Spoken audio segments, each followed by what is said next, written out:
family and I have been going through a very strange experience over the last couple of months. It's hard to even put into words or explain what is going on. I guess I can just start off from where it all started to feel off. A few months back, my family had a big get-together. My parents both have 2 siblings. They all got married and had some kids. Well, all of them except Uncle Matt. He never got married or had kids. That means I have 10 cousins.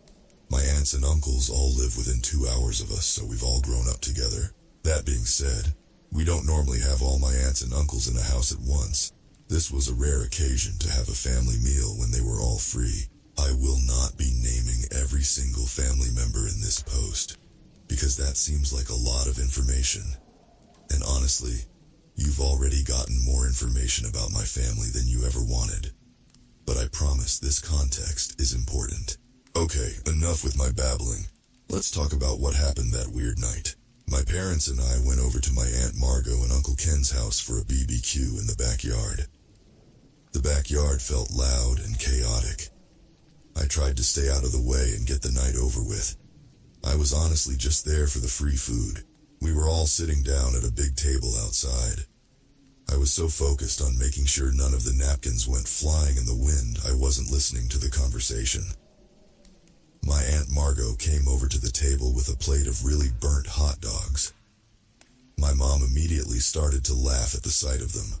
Is burning food genetic or something? How on earth do you guys always do that to food? The Jensens need to leave the cooking to the Millers, my mom said with a sarcastic giggle. Uncle Ken looked at her confused. What are you on about, Liz? Uncle Ken snapped back. I mean, Margot burnt the hot dogs and Matt always burns food when he cooks. Remember, we had to ban him for months from cooking because we had to order takeout like 3 times in a row. Everyone at the table laughed, recalling their memories. Sighs of recollection bounced back and forth from person to person when my dad spoke up in Aunt Margot's defense. Honey, what are you talking about? Matt is your brother. I really shouldn't have to remind you of that. My mom rolled her eyes in response to my dad. I spoke up because I was suddenly confused about which side of the family Uncle Matt was actually on. You would think I would naturally just know that, but all my aunts and uncles act like siblings and call each other their siblings. My grandparents often refer to their son-daughter-in-laws as just their kids, so it isn't something I always think about. Wait, I'm confused. Whose side is Uncle Matt on? What is the joke? I don't get it, I asked, but was only met with a laugh from all the parents at the table.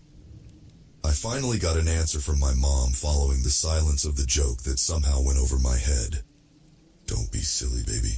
Matt is your dad's brother. As the words left her mouth, half the table looked confused. Liz, what are you talking about?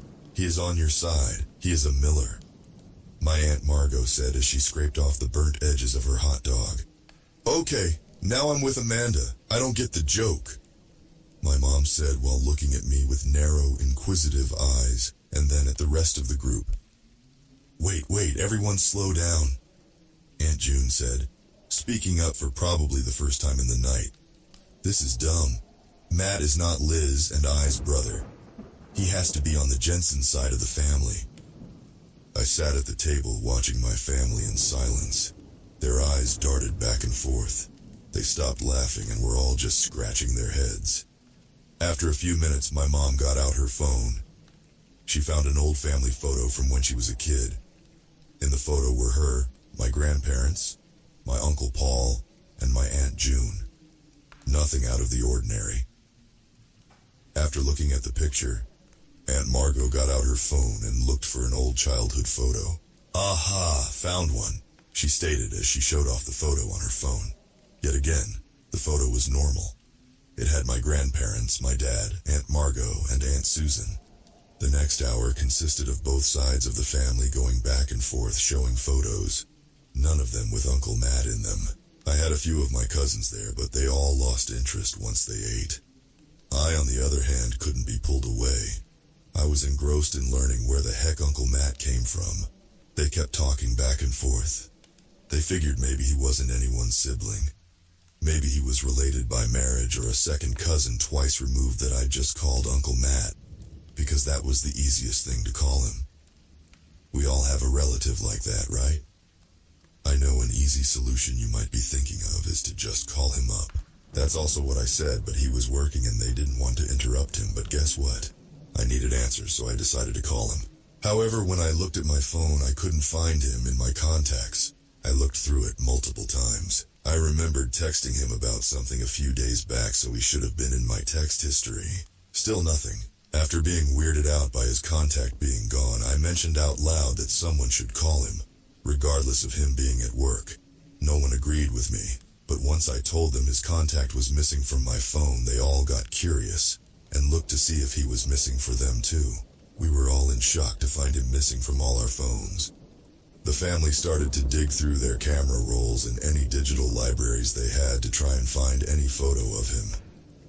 Uncle Andrew thought he had a photo of the back of him, but we soon found that we all remembered him looking differently. Uncle Andrew showed a picture of the back of a bald man who looked pretty tall. Aunt June called him crazy and recalled him having long, curly red hair. It wasn't like we hadn't seen him in a year or that he was some kind of distant memory. I saw the guy last week. He came over to my house to help me with some homework, and I can tell you he didn't have red hair or no hair at all. He was, well, shoot. I can't remember what he looked like now that I think about it. It was safe to say we were all creeped out. As the sun went down and it got chilly out, the group moved inside. Normally, this is when everyone would go home. But I saw Aunt Margot start a pot of coffee. It was going to be a long night. The air was tense and full of unease. None of the adults wanted to go home until they had answers. I could tell the adults wanted to talk more but didn't want to worry the younger cousins. My older cousin Maddie clearly didn't care about anything that was going on. She just wanted to sleep. We convinced her to take my 3 young cousins into the basement so they could all get some sleep. But not me, I was invested. Uncle Matt and I are close. We see each other all the time. How could I not have a shred of evidence that he even existed? As my cousins shuffled downstairs, all the adults huddled around a big whiteboard Aunt Margot slapped on the kitchen island. They started to write down everything they could remember. What he looked like, the last time they saw him, memories of him.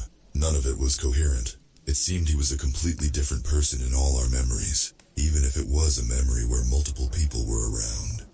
One of the only things that we could all agree on was that the Jensens always thought he was on the Miller side of the family, and the Millers always thought he was on the Jensen side. My mom recalled a story of Matt and my dad going to a lake to fish, but the hook got stuck on Matt's hat and went flying. My dad told us he remembered my mom telling him the same exact story many times. Everyone had memories of stories where he was on the other side of the family. Soon, everyone was on the phone with a new family member trying to tell them the situation and asking what they thought about everything. My aunts and uncles were talking to realities on the phone I didn't know I had. Relatives that probably only met Matt a couple times at best. All I heard was one dead end at a time. No one knew where he came from or where he went. So the big question was, who is Matt? Was he just some random guy who weaseled his way into the family, telling one side of the family one thing and the other side another? Or was it something so much worse? As the sun came up that Saturday morning, we were all still scratching our heads. The deeper we got into who Matt was, the more freaked out everyone got. I was honestly surprised they let me stay with them all night long. The more digging everyone did, the farther away we felt. The more rabbit holes we went down, the less real he seemed. We couldn't find any evidence that he ever existed. Some of us searched all over the internet for Matt Jensen or Matt Miller, and a few of us searched for other last names in the family. Of course, it was kind of hard to know who we were looking for given we didn't know what he really looked like. After hours of discussion, we compiled a list of attributes that never wavered about Uncle Matt. He was a man. He never had a mustache. He was tall. He was bad at math, and he loved Jim Carrey movies. That might seem like a random grouping of facts, but that's because it was. We couldn't even remember where his house was. Some of us completely forgot, and others remembered different houses. It didn't matter. We weren't going to start knocking on doors to find a man we were concerned never existed. We started to believe that as soon as we began to question who he was, he just simply started to fade away into nothingness, like it was some kind of self-destructive on his own consciousness. It was around 9 a.m. that morning when people started to fall asleep on couches. The night before started with everyone being determined and saying the night wouldn't end until we found Uncle Matt. But here we all were, exhausted and with little to no answers. It felt like accepting defeat by napping on the couch, but we couldn't do much else. At 11 a.m., we all woke up to the sound of my cousins playing in the next room over. We all sat up and rubbed our eyes. You could practically see the gears turning in everyone's heads as they woke up from their stupors. I could tell when they realized their memories actually happened and it wasn't just a weird fever dream. My Aunt Margot stumbled to the kitchen while yawning and started to dig in the pantry for something substantial the kids could all eat. It was clear they had already raided the cookie stash. As the adults had a quiet conversation, we heard something come from my cousin Cass that made us freeze. Yeah, remember last night when Uncle Matt gave us all those cookies? It was so much fun, my small cousin said with a hop and a skip. Wait, Cass, get over here and say that again. My Uncle Andrew yelled in an attempt to sound intimidating but came out with a voice crack. Cass walked over to us looking like a confused puppy who just got yelled at. What did I do wrong, Uncle Andrew? I thought if Uncle Matt offered us cookies, I could have them. I mean, not the whole night, but he brought us all cookies and put a movie on for us. Then he said he wanted to go hang out with you guys upstairs. Cass told us with a quiet voice. Everyone started to frantically look around the room, looking for any evidence of him being there last night. We quickly asked the rest of the cousins if they saw Matt, and some kids did, and some didn't. I noticed something when I started to count the objects in the room. There were 10 adults and me upstairs last night, so there should have been 11 people in total. But I saw 12 plates out with the leftover crumbs from our late-night pizza, 12 spots laid out for sleeping in the living room, and 12 mugs or cups of coffee. He was here last night. As I mentioned what I found, my dad said he remembered seeing him last night. He said Matt brought him some water. Uncle Paul said he saw him go to the bathroom but couldn't remember him coming out. They mentioned how it felt like it never actually happened, but he managed to place the memory in them after the fact. How else would they see Uncle Matt right in front of them and not realize what was happening? I had a strange feeling that started to bubble up. I felt uneasy and restless. Wait, something is off here, I said loudly to the room. Everyone line up on the wall, I want to try something. For a second, they all looked at me confused. They normally wouldn't let me boss them around like that, but they were desperate and tired. All the adults lined up against the wall. As I walked by then, I counted out loud. Something strange happened. I counted 12 people, including me. None of the kids were lined up. I wasn't counting myself twice. There was an extra person. Uncle Matt wasn't just here last night. He was with us in the room at that moment. Other members of the family even tried to count. We did it over and over again, even adding one of the kids to the mix. But every single time there was one extra person, but we still couldn't see him. How was he hiding in plain sight? Everyone ended up leaving my Aunt Margot's house that afternoon. We were all still extremely creeped out about the whole thing, but what could we do about it? Not much. It's not like Uncle Matt ever did anything violent. Mostly normal behavior, except for a few memories of him that were kinda weird. One of us remembered seeing him in the kitchen stacking and unstacking bowls for hours. Another person remembered him once packing for a vacation, but his suitcase only had trash bags in it. And I have a memory of us sitting in front of a fireplace with him reading the instruction manual to a blender for a bedtime story. At least those were the kind of memories we had in the beginning. As the weeks went on, we started to remember things that got more and more concerning. He showed up in our houses in the middle of the night, or buying us all hammers for Christmas. He once bought hundreds of dollars worth of knives and put them in my dad's car. Once we developed disturbing memories of him, we tried to tell the police. Of course, They couldn't find any evidence of his existence, so they couldn't help us. It didn't help our case that we couldn't even give them a last name. How on earth are they supposed to find a guy based on his name being Matt and no physical features? So who is Uncle Matt? I can say with 100% certainty I have no clue. Is he a man? Is he an entity? Is he a figment of our imaginations? Or is he nothing at all? I don't know. And that's the worst part of all. He seems to always be around at family dinners. Most of the time I count the number of people I end up with an extra person. He feels like a virus, always implanting a memory of himself being around, but in the moment I never see him. It seems to be a family joke at this point, always leaving out an extra plate for him or something. In my opinion, no one is taking the situation seriously. I know he hasn't hurt anyone, but why should we wait for something to happen? I swear I can feel it when he shows up. The hairs on the back of my neck stand up. My family has given up on trying to figure out who or what Uncle Matt is, but I haven't. It feels like they have all just forgotten the disturbing memories of him. I swear the deeper I dig to find him, the worse the memories get. Like he is rotting and festering in my memories, right before my eyes. I'm starting to think it's his attempt to stop me from looking for him. The fact that he is punishing me for looking for him makes my concern grow more and more. Why is he suddenly running now that I am onto him? Why is he so afraid of me finding him? And what will happen once I do find him? I will find you, Uncle Matt. I will find out what you are.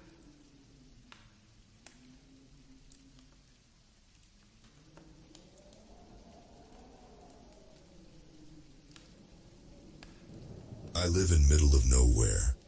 Great Plains, aka northwestern South Dakota. It's not the worst place to live, I guess, if you like corn, but as you can imagine, not a lot goes on up here. Not much changes in my static little world, but when something new emerges from the monotony, I take notice, as in the case of the sign I saw about 3 years ago.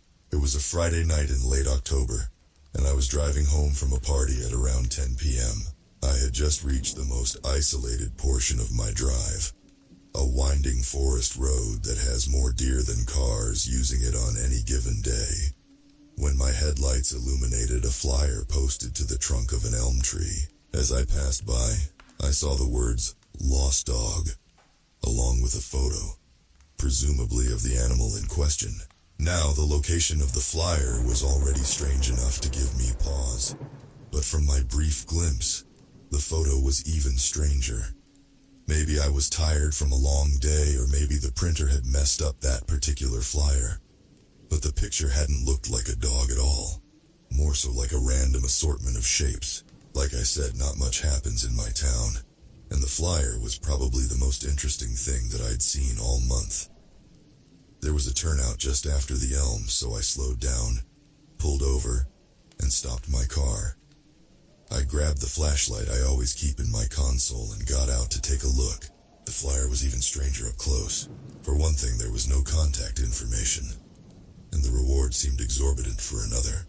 The photo itself was also bizarre. Do you remember that AI-generated image shared on Twitter a couple years back with the caption, "Name one thing in this photo"?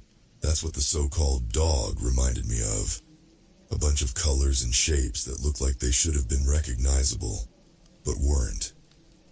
It had a short description of the dog beneath the photo. John, Shepherd mix. White coat, brown hood, blue eyes. 10,000. Weird name for a dog. I chalked it up to an art piece, which helped dispel some of the unease that had begun to build in me upon staring at the photo. A part of me wanted to take the flyer, but I didn't want to be selfish with the artist's work, so I contented myself with a photo. Just as I slipped my phone back into my pocket, the sound of snapping twigs made me start. Maybe the deer want to look at the art too, I thought. Shining my flashlight into the trees, I waited for a moment, scanning the forest with bated breath. But even though it had sounded like there was an animal right behind me, I saw nothing. I returned to my car after that and continued home. The next day, I gave my buddy Eric a call, hoping to catch him for drinks at our favorite brewery. Halfway through the call, I remembered the photo I'd taken of the lost dog flyer and opened my photo gallery so I could send it to him. To my disappointment, the photograph I'd taken was completely black. Either I'd had my thumb over the lens or the photo had somehow gotten corrupted. It was a little strange, but I've never been very tech-savvy, so I dismissed it as a glitch and told Eric where to look if he was ever returning to town from that direction. As it turned out, I didn't have to wait until my next out-of-town drive to see the flyer again. The following evening, Eric and I were walking back to our cars from the brewery. Across the street, stapled to a telephone pole, I noticed a familiar flyer and quickly pulled him over to point out the artwork. I was all smiles as I showed him, excited that someone was using our town as a canvas for their project, and even more excited that I'd been one of the first to notice it. This flyer was just as devoid of information as the first, and featured the same abstract mess of shapes for its dog. Eric's always been more cultured than myself, more inclined to be interested in art history and that sort of thing. So I was interested to hear his take on the piece. When I turned to get his reaction, though, he looked more unsettled than amused. "What up?" I asked him. Instead of answering, he just shook his head. "Nah, man, you'll think I'm crazy." I tried pressing him a bit more, but when it became clear that he wasn't going to divulge the source of his apprehension, I let it go. Before I continued towards my car, I pulled out my phone and snapped a photo of my shoes, which showed up in my photo gallery without issue. Then, I pointed my phone at the flyer, aimed, pressed the capture button, and nothing. Again, the photograph was completely black.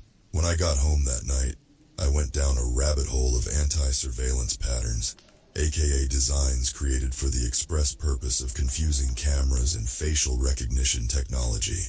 Apparently, anti-surveillance fashion is already a big thing in some parts of the world, so it's likely that the Lost Dog artist used one of those patterns in their piece, explaining why I can't get a good photo of the flyer. It didn't explain Eric's reaction, though. I fell asleep wondering if my friend was seeing something that I wasn't. For the next few days, more lost dog signs continued to appear around town, never in high-traffic areas or obvious places. I found one behind the bleachers at the community soccer field, and another tucked behind a different flyer on a public bulletin board. Whoever this artist was, they were no Banksy.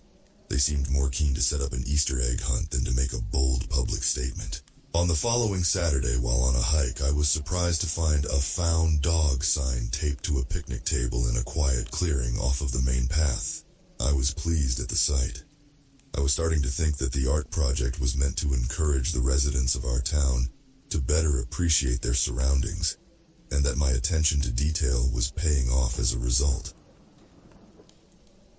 Even more pleasing was the fact that this sign had a phone number to call on it.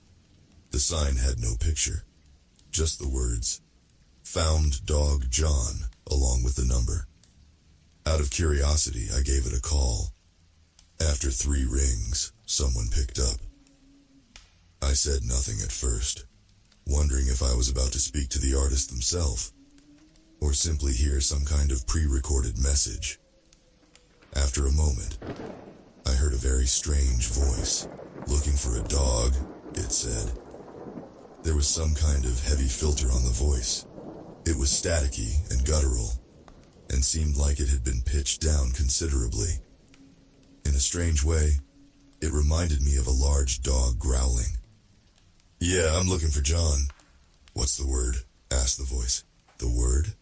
I thought, looking over paper in front of me and trying to remember the exact phrasing of the Lost Dog flyer. Presumably there was some kind of key phrase I had missed. "Shepherd," I guessed, and the person on the other end of the phone hung up. I tried calling back, but they didn't answer again. I put my phone away, disappointed, and took a seat atop the picnic bench. The sun was beginning to set, and a cool breeze had begun to sweep in from the north, whistling as it wound its way through the trees. I lowered my eyes from the pink and orange sky, staring into the tree line at the far end of the clearing. There was an animal peeking out through the brush.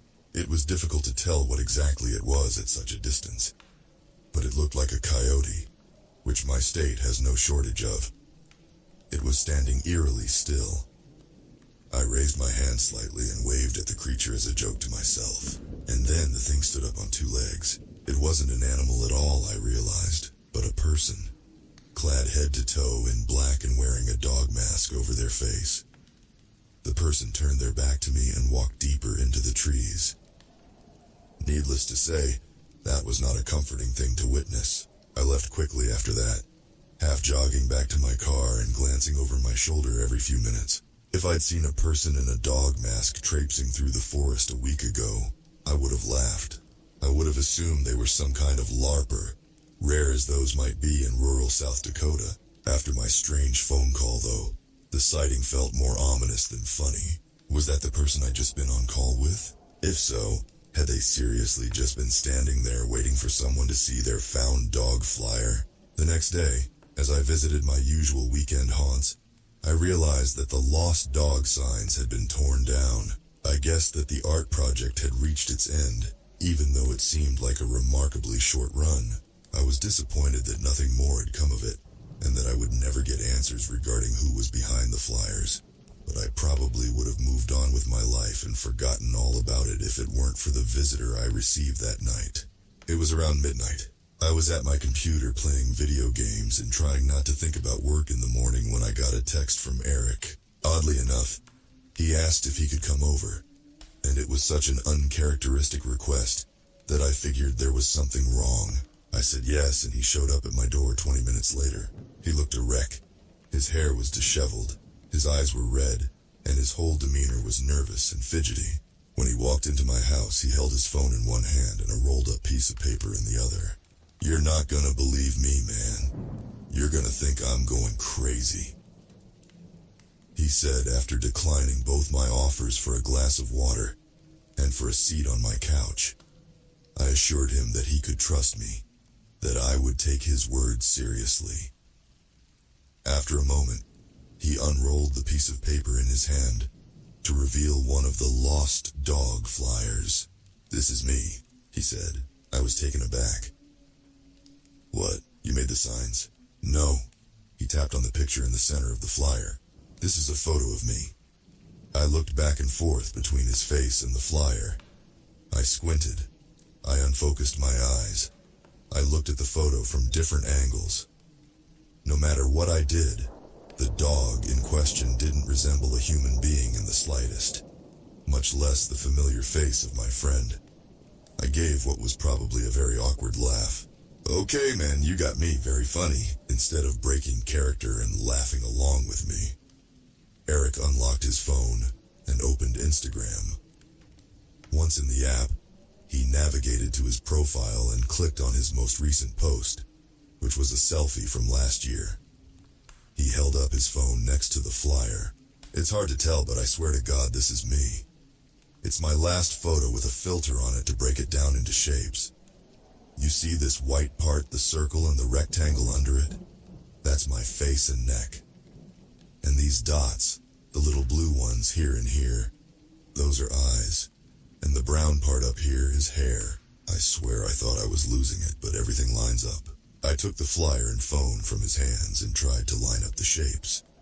It might have been the power of suggestion, but the more I looked between them, the more I started to see a match. "Also," he continued, "since you showed me this flyer, I've been hearing all sorts of weird shit.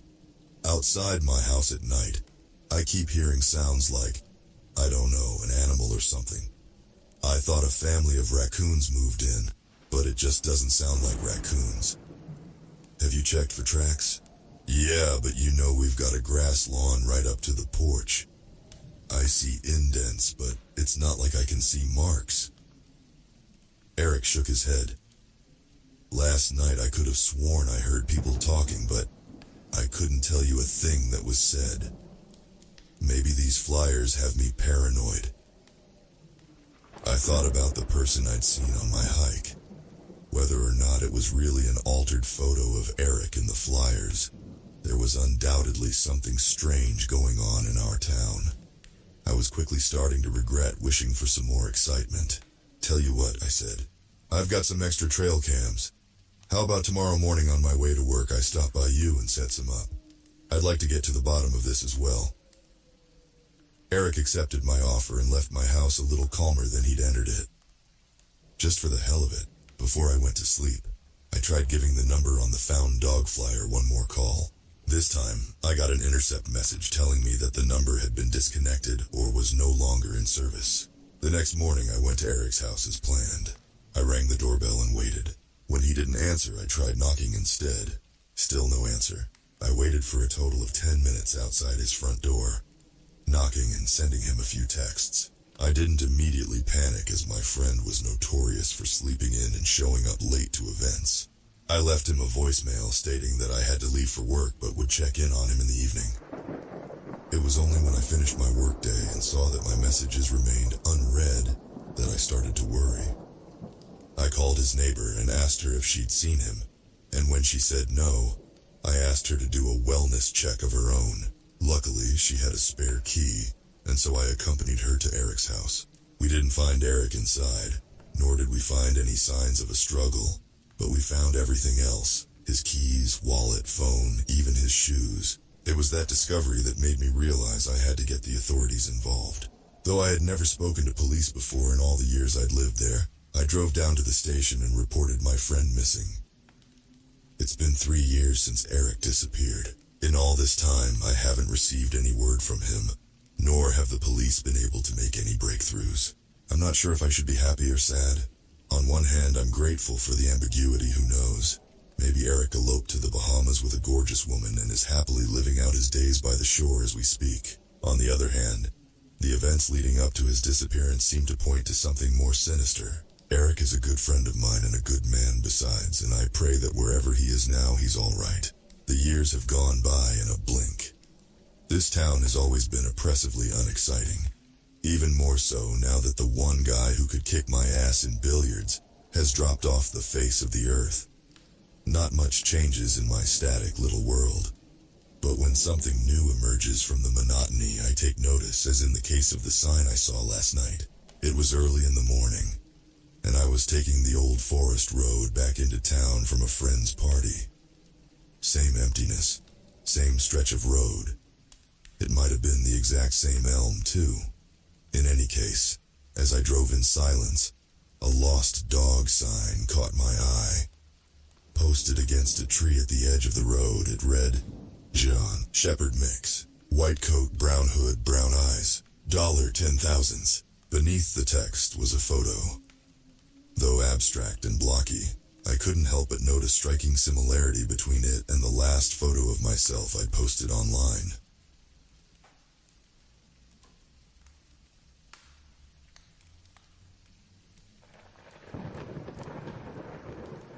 Hey, love. I know it's late. Actually, I'm not sure when you'll get this email. I'm sorry I haven't called you back yet. I've been busy. I wish I had listened when you told me to come home earlier. I'm writing this now because I don't know what else to do. I need to explain what happened. I want to write down every detail I can remember. I need to tell you the truth because I think I'm trapped here. I'm not sure if I will get to see you again. As I'm sure you gathered, I stayed late at the office again, and yes, I know I'm an idiot. You were right. When you called earlier, I could hear it in your voice. How worried you were, but I brushed it off. I laughed at your bad feeling because it sounded like superstition, and I didn't want to hear it. I had work to finish. My deadlines, my clients. I wasn't going to let a feeling pull me away. Stupid. So stupid. I stayed until about midnight. When I finally decided to leave, I grabbed my phone, only to realize it was dead. Completely. It had been plugged in all day, but apparently the outlet just wasn't working. Of course, I didn't think much of it at the time. Figured I'd just charge it in the car on the way home. I wasn't in a hurry. Big mistake. I took the stairs instead of the elevator, thinking it would be a nice change to get a bit of exercise. 6 flights down, the building was quiet, almost eerily so. There was this oppressive silence as I passed each floor, no distant chatter, no sound of typing, just the dull hum of the building, the kind that starts to make your ears ring if you listen too long. And the air was heavy, like it was pressing down on me. I felt a little off, but I chalked it up to being tired. When I reached the lobby, it was empty. No sign of DeMarcus, the security guy. You know how he usually makes his rounds? Well, I figured he was doing that. Still, it felt strange not to see him at his desk. The place felt too big. too vacant. The kind of emptiness that makes you feel exposed, like something's watching from the shadows. I didn't stay long. I headed to the parking garage. You know how dim that place is, right? Tonight it felt even worse. Most of the lights were out, and the ones still working flickered like they were dying. My car was parked alone, under the one working light, a flickering, buzzing light. I should have known something was off when I felt that. Heaviness again, like the garage was breathing, watching. I thought I was just being paranoid. I got in the car, but when I turned the key, it wouldn't start. Nothing. Not even a click. My phone was still dead, and all I could hear was the faint echo of something scraping, or maybe shuffling, coming from deep in the garage. I tried not to think about it. I thought it was a cat or something, but it didn't sound right. I'm getting goosebumps just writing this. I went back inside to ask DeMarcus for help. 20 minutes passed, and he never came back. It was so quiet, I could hear my own breathing. The only sound was the hum of those awful fluorescent lights, buzzing overhead like they were the only things keeping the dark at bay. Something didn't feel right. DeMarcus never leaves the lobby unattended that long. That's when I saw the flyer for a taxi service pinned to the wall behind his desk. I figured it was my best bet. I used the landline to call them and waited outside for the cab. It was cold, but more than that, it was quiet. Too quiet. You know how there's always some noise even late at night? A distant car, maybe someone walking by. But there was nothing, just me standing there feeling watched. Then I heard it again, the scraping noise. Louder this time. It felt closer, and it was coming from the direction of the garage. I tried to ignore it, but I couldn't shake the feeling that something was there. Watching. Waiting. The cab took forever. Way longer than it should have. I was about to go back inside when headlights blinded me. I almost cried with relief. I jumped in, eager to just get home and put this night behind me. The driver was incredibly normal. We talked a bit, made small talk. It felt calming, safe. We hit a red light and I don't know why, but I felt the need to confess. I told him about the real reason I stayed out late tonight. About our fight last night. How I didn't want to come home because I was still mad. Because we'd said things we didn't mean. I wanted to be petty tonight. I wanted my absence to hurt you. The driver just listened. He gave me some advice. Said relationships are hard work. Said I should make amends. For a moment it felt like everything was going to be okay. I felt lighter, like I was on my way back to you. And everything would be fine. But then the light turned green. And he didn't move. I pointed it out. Hey, the light's green. He didn't respond. I nudged him, thinking maybe he didn't hear me. Still nothing. Hey buddy, the light, I said louder. I reached out to shake him. But when I touched his arm, it felt wrong. Stiff. But he was still breathing. I could see it, shallow and slow, his chest barely rising and falling. But he didn't react to me at all. He was just frozen, staring straight ahead, hands on the wheel, blinking occasionally. Panic set in. I jumped out of the car, looked around for help, but the streets were empty. Everything was closed. No one around. No traffic, no pedestrians.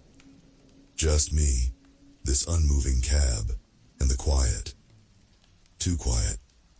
It was like the world had emptied out, like I was the only one left. I went back to the car, but the driver, he was gone. Just gone. The seat was empty. I tried telling myself that maybe he had gotten out. Maybe he had gone for help. But deep down, I didn't believe it. I was too scared to believe it. I got in the driver's seat, thinking I could make my way home myself. I started driving, hoping to find my way back. But I wasn't familiar with the way the cab driver had been taking me. I just kept trying to head east, but the streets kept forcing me to make unexpected turns. I drove for at least 30 minutes, and then I found myself on the street of my office building. Something inside me screamed that this wasn't possible.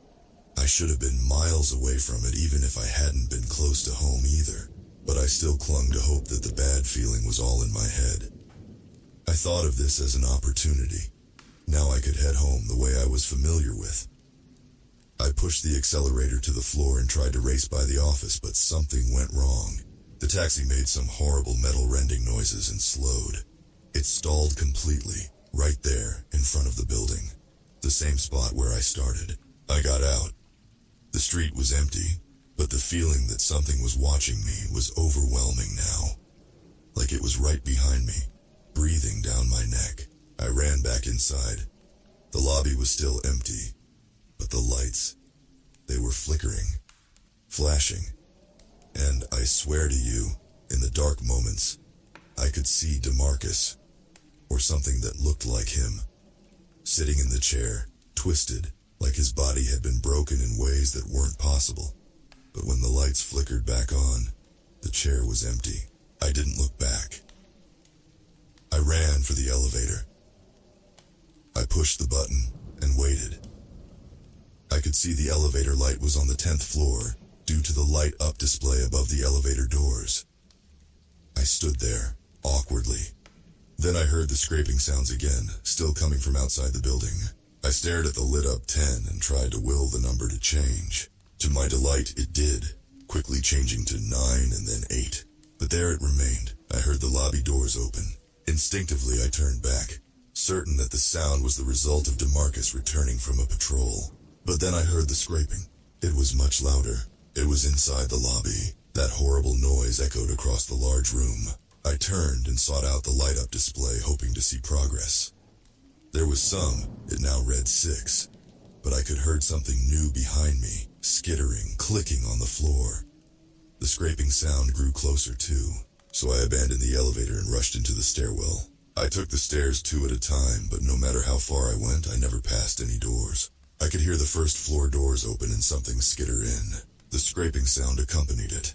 I thought the scraping was something being dragged, and my imagination thought of a giant centipede with a bloated body that scraped along. Either way, I tried to focus on the stairs in front of me. The last thing I wanted to do was trip and fall. Something told me that I wouldn't be able to get up again. Yet the stairs seemed endless, spiraling up and up, the thing behind me getting closer with every step. Finally, I reached the 6th floor. I bolted to my office, entered the side entrance, and slammed the door behind me. I checked 4 times that it was locked, and now I'm waiting here. I've tried everything. The outlets don't work. My phone won't charge. The computers are on but have no internet. At least that thing in the stairwell never seemed to emerge. At least I don't think it did. Shortly after I started to settle in here for the night, I heard our front lobby doorbell ring. The echo of the bell reverberated through the hollow office hallways, sharp and unexpected. I ran to the door, hoping that it was someone coming into the office early. Something told me that if I just found one other person, I'd wake from this nightmare. Everything would return to normal, but I hesitated when I reached the lobby. We had thick curtains hanging by the entrance. To see who was ringing the bell, I'd have to get close to the door and pull back the curtain. The bell rang again and again, like the person on the other side was getting impatient. The risk was worth the reward, though. I needed to see a familiar face. I tugged the curtain aside. There, just inches away, was a face. Pale, expressionless, pressed close against the glass. Too close. The man's dead, glassy eyes locked with me, staring through me, unblinking. The stranger's mouth was stretched in a faint, unnatural smile. Too wide and too still. He stood unnervingly still, as though he had been waiting there for me all along. He otherwise looked like he could have worked here. He looked like a stereotypical businessman, complete with a brown suitcase in one hand. But then the bell rang again. It wasn't coming from the door. It came whenever the stranger, still unblinking, opened his mouth. In a panic, I returned the curtain and retreated to my cubicle in the back of the office. When I could calm down, my only plan was to try and sleep, and hope the world would turn back to normal in the morning. But the lights, They won't turn off. No matter what I do, they stay on, buzzing and flickering, just like the parking garage lights. And I can still hear that thing. It's outside the door, scratching, waiting. I tried to sleep under my desk, but every time I closed my eyes, I could feel it. Something watching, getting closer. Keeping my eyes closed was impossible. And yet, I kept feeling like the next time I opened them, that stranger's face would be there, right next to mine. But that's not what happened. Instead, the last time I opened my eyes, I got a different surprise.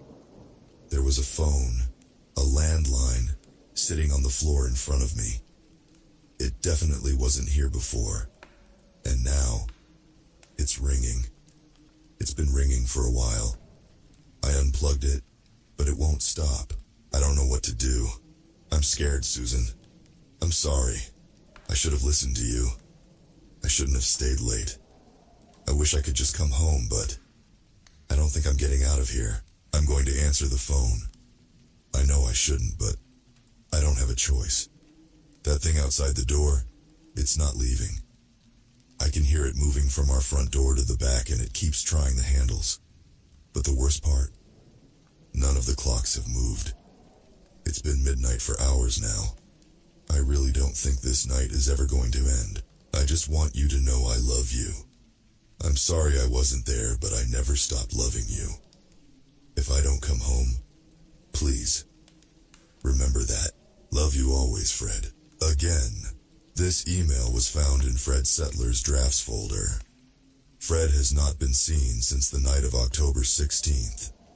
If anyone has any information regarding his whereabouts, please contact the authorities or his wife, Susan Settler.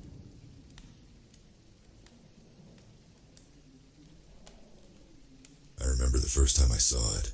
I had been walking my dog down my street, minding my own business, when something caught my eye on the other side of my next-door neighbor, Mr. Carlson's lawn. After standing there for a moment, unable to put my finger on it, I eventually noticed a key, just hanging there in the doorknob of his front door. Not thinking too much of it, I went on with my walk and immediately forgot about it. But then the next day, I saw it again, as did I the next day after that, and the next day after that. Eventually, after a week had passed, I started to get worried. See, the thing is, I would have maybe written off the key as a simple mistake before going on a trip.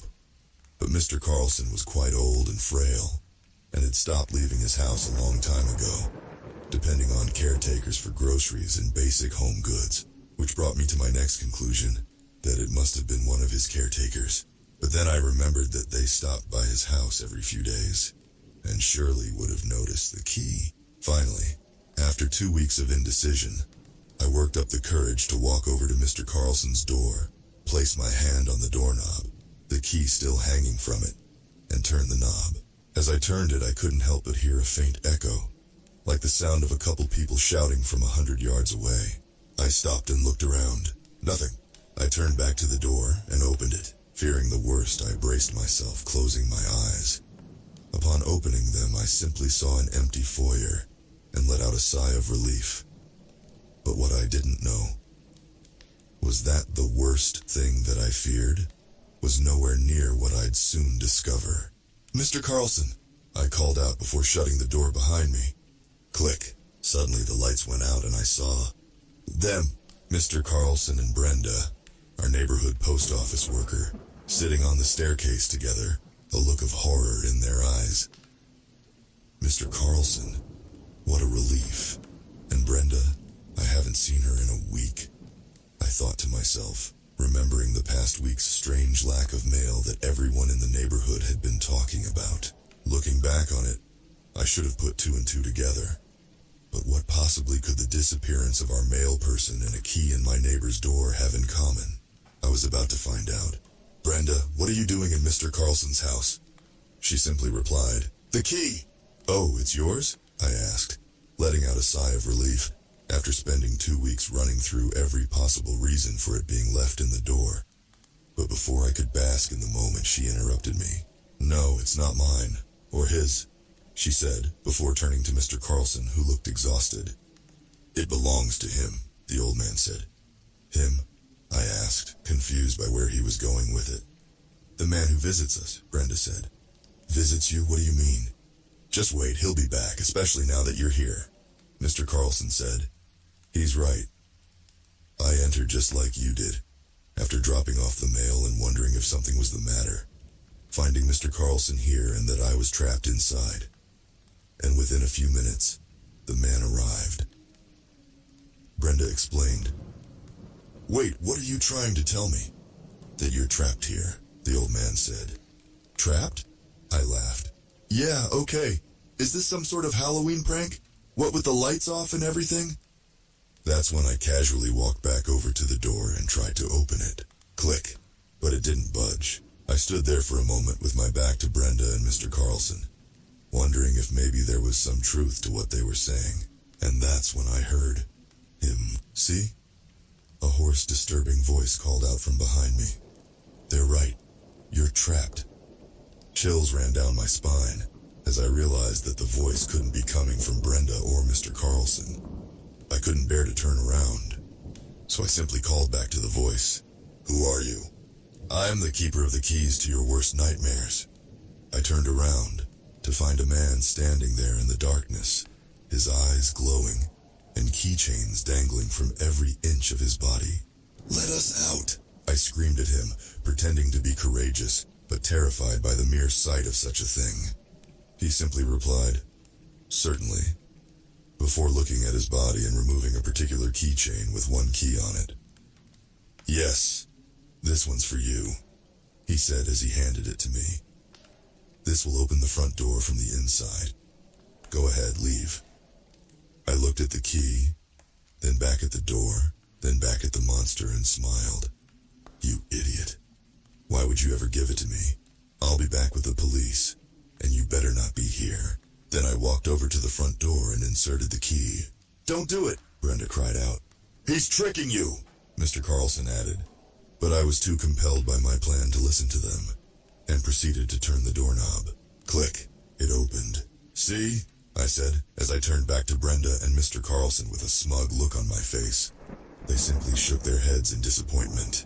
I turned back, opened the door, stepped outside, and shut it behind me. To find myself in a bedroom, my childhood bedroom to be exact. What the? I thought to myself, as once again chills ran down my spine. Feeling unsettled by being in there, I opened the door and entered the second-story hallway, where I heard the sound of someone being strangled in a nearby bedroom. Normally, I would have been shocked to hear such S sound, but this was one that I had heard before. This was a memory that I was reliving in real life now as an adult. A tear rolled down my cheek, as I knew exactly what was happening in the other room, and despite my attempts to hold back, I couldn't stop myself from rushing into the bedroom and trying to stop him. But just as it had unfolded in real life many years ago, by the time I opened the door, it was too late. My father was dead, strangled to death by my brothers for reasons I'd only later find out. Andrew, no, I cried out. But he had already crawled back into the corner of the room, simply staring at my father's lifeless body. That's when he looked up at me and charged at me like a ravenous zombie, managing to claw away at one of my arms before.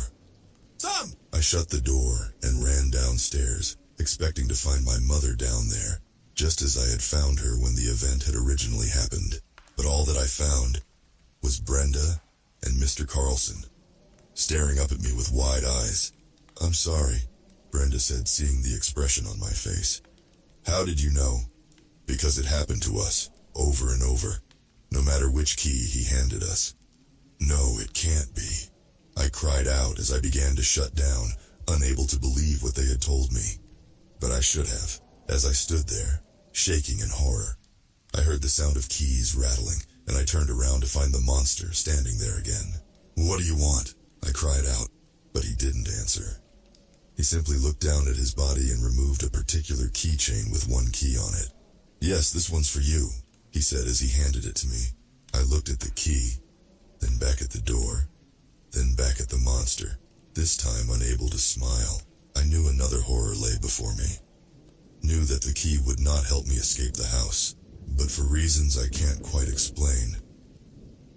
Maybe I thought there was an inkling of a chance that the key would work.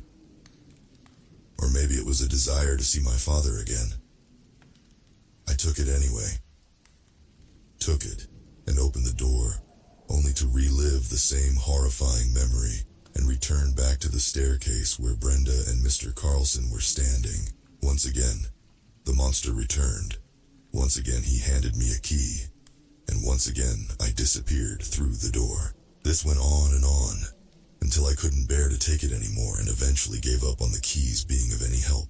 When I finally declined the man's key, he simply replied, "Have it your way," before disappearing into the darkness. I turned to Brenda and Mr. Carlson, who went on to explain how they, too, had tried the keys and experienced nightmare after nightmare from their respective past.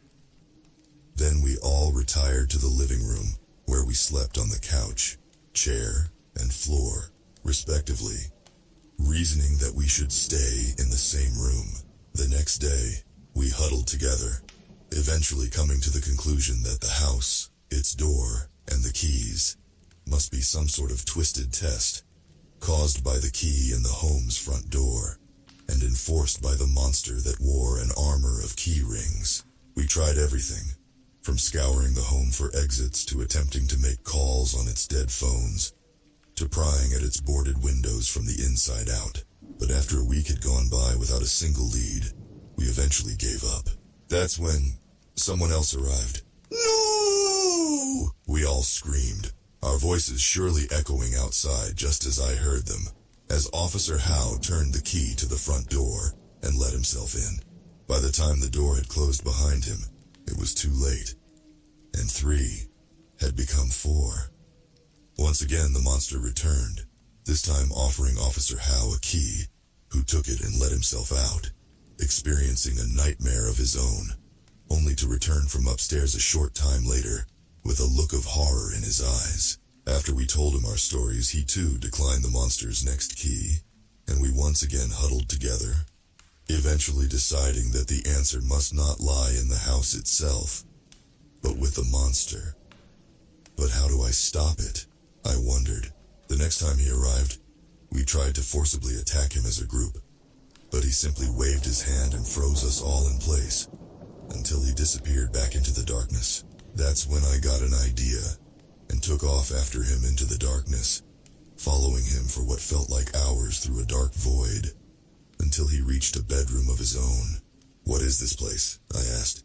"My own nightmare," he replied as he turned to a younger version of himself, asleep in bed.